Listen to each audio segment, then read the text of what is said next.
ओम नमो भगवते वासुदेवाय नमः। वैशाख महात्म्य का तीसरा अध्याय। महर्षि नारद का कथन है कि जो मनुष्य वैशाख मास में श्रेष्ठ ब्राह्मण को पलंग का दान करते हैं तथा ब्राह्मण उस पलंग पर सुखपूर्वक शयन कर उत्तम निद्रा को प्राप्त करता है तथा उसकी शीतल वायु द्वारा सेवा प्राप्त होती है तो अति उत्तम पुण्य फल प्राप्त होता है। इस दान से संपूर्ण धर्मों को प्राप्त कराने वाला साधन रूप जीवात्मा का शरीर पूर्ण आरोग्य को प्राप्त करता है तथा समस्त प्रकार के ताप शाप शांत करते हैं। जो मनुष्य त्रिधूप से व्याकुल ब्राह्मण को उत्तम पलंग दान करके वैशाख मास में संतुष्ट तथा सुखी करता है उसके पुण्य फल को प्राप्त करना योगियों के लिए भी दुर्लभ है। वैशाख मास में उत्तम और आराम देह पलंग का दान करने वाला व्यक्ति वृद्धावस्था तथा जन्म और मृत्यु के संतापों को भोगने से मुक्त हो जाता है। वैशाख मास में दान करता द्वारा पलंग को दान में प्राप्त कर जब ब्राह्मण उसका प्रयोग कर सुख प्राप्त करता है तो दान करता के समस्त ज्ञान तथा अज्ञान पाप नष्ट हो जाते हैं, अज्ञात पाप नष्ट हो जाते हैं। हे राजन, दान करता के पाप ऐसे नष्ट हो जाते हैं जैसे अग्नि का स्पर्श करके कपूर भस्मीभूत होकर नष्ट हो जाता है। ऐसे दानी व्यक्ति को निश्चित रूप से ब्रह्मलोक प्राप्त होता है। वैशाख मास में जो श्रद्धालु जन सैया दान करते हैं वे इसी जन्म में तथा इसी शरीर में समस्त संसारिक सुख भोगों को प्राप्त करते हैं। ऐसे दानी व्यक्ति का परिवार बड़ा होता है, उसे दीर्घायु आरोग्य सुख सौभाग्य वैभव सहित आत्मीय जन से भरा पूरा बड़ा परिवार प्राप्त होता है। ऐसे धर्मात्मा पुरुष के कुल में 100 पीढ़ियों तक कोई भी अधर्म या पाप करने वाला प्राणी जन्म नहीं लेता है। ऐसे महत्वपूर्ण और सर्वश्रेष्ठ वैशाख मास में दान करने वाले धार्मिक पुरुष समस्त संसारिक सुखों को भोग कर अंत में विष्णु लोक को प्राप्त करते हैं। उत्तम वैशाख मास में जो व्यक्ति वेद पाठी कर्मकांडी ब्राह्मण को तकिया दान करता है उसके संपूर्ण पाप नष्ट होकर अंत में उसे ब्रह्म पद प्राप्त होता है। तकिया सुखद और श्रम नाशक निद्रा का सहायक है, अतएव तकिया दान करने वाले को पृथ्वी पर राज्य सुख प्राप्त होता है। ऐसे दानी को पृथ्वी पर चक्रवर्ती राज्य पद प्राप्त होता है। हे राजन, उत्तम वैशाख मास में इस प्रकार के दान करने वाला दानी 7 जन्मों तक जब तक जन्म लेता रहता है तब तक उसे सुख वैभव संतान आरोग्य तथा समस्त सुख प्राप्त होते रहते हैं। उसकी धर्म में रुचि होती है तथा उसे सर्वत्र विजय प्राप्त होती है। ऐसा दानी आगे चलकर अपने 7 कुलों सहित ब्रह्माय को प्राप्त करता है। चटाई आसन तथा सैया को दान करने वाला दानी ब्रह्म ज्ञान को प्राप्त कर संसारिक सुख दुख का सच्चा ज्ञान प्राप्त कर सुखी रहता है।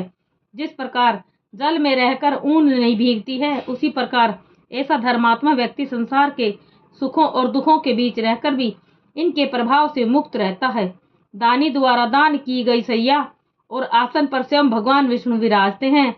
यह संशय रहित सत्य है कि वैशाख मास में जो मनुष्य चटाई अथवा कंबल का दान करता है वह निश्चित रूप से मुक्ति को प्राप्त करता है और यही सत्य है। निद्रा से शारीरिक तथा मानसिक कष्ट और दुख वैशाख मास में विश्राम मंडित निर्मित करा कर दान करता है उसके पुण्य फल का वर्णन करने की शक्ति मुझ में नहीं है। जो मनुष्य उत्तम छाया मंडप में निर्मित कराकर उसमें रेणुका यानी बालू बिछाकर प्याऊ लगवा देता है वह स्वर्ग का स्वामी होता है, अर्थात इंद्र का पद प्राप्त करता है। वह संशय रहित है। जो मनुष्य पथिक मार्ग में वैशाख मास में बाग बगीचे लगाता है, कुआं तालाब मंडप निर्मित कराता है, वह बड़ा ही धर्मात्मा माना जाता है तथा पुत्र के बिना भी स्वर्ग को प्राप्त करता है। शास्त्रों में 7 प्रकार की संतानें कही गई हैं। जो मनुष्य इन 7 में से किसी एक को भी प्राप्त नहीं करता है वह स्वर्ग का अधिकारी नहीं हो पाता है। धर्म शास्त्रों का भक्ति पूर्वक श्रवण करना, तीर्थ यात्रा करना और सत्संग लाभ प्राप्त करना, जल का दान करना, पीपल का वृक्ष लगाना, पुत्र का उत्पन्न होना, अन्न का दान करना, अन्य प्रकार के सैकड़ों धार्मिक कृत्यों को करके तथा अपनाकर मनुष्यों को संतानें प्राप्त नहीं होती है।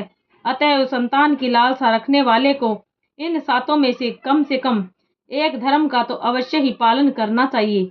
जो मनुष्य पुंगी फल यानी सुपारी, नागवल्ली, कपूर तथा अगर सहित तांबुल यानी पान का दान करता है वह निश्चित रूप से समस्त शारीरिक पापों के दोष से निवृत्त हो जाता है। तांबुल यानी पान का दान करने वाला यश, वैभव, लक्ष्मी तथा विवेक को प्राप्त करता है। रोगग्रस्त रोग व्याधि से मुक्त हो जाता है तथा स्वास्थ्य और निरोग व्यक्ति मोक्ष को प्राप्त करता है। जो साधक वैशाख मास में छाछ का दान करता है वह मनुष्य भूलोक पर विद्वान तथा धनवान होकर जन्म लेता है। यह संशय रहित सत्य है। ग्रीष्म ऋतु में दही का दान श्रेष्ठ माना गया है। इसके समकक्ष अन्य कोई दान नहीं है।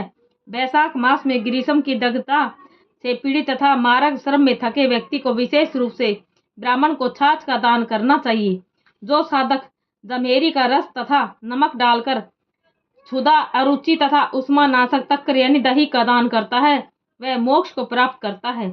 और जो मनुष्य वैशाख मास में तंडुल अर्थात चावल का दान करता है उस दानी को पूर्ण आयु अर्थात दीर्घायु प्राप्त होती है।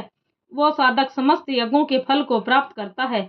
जो उत्तम, शुद्ध तथा तेजस्वी गोघर्त का दान ब्राह्मण को करता है वह दानी अश्वमेघ यज्ञ का फल प्राप्त करके श्री विष्णु मंदिर में आनंद प्राप्त करता है। जो साधक वैशाख मास में मेष की संक्रांति पर ककड़ी और गुड़ का दान करता है वह समस्त पापों से मुक्त होकर श्वेत द्वीप जाकर वास करता है। यह ध्रुव सत्य है।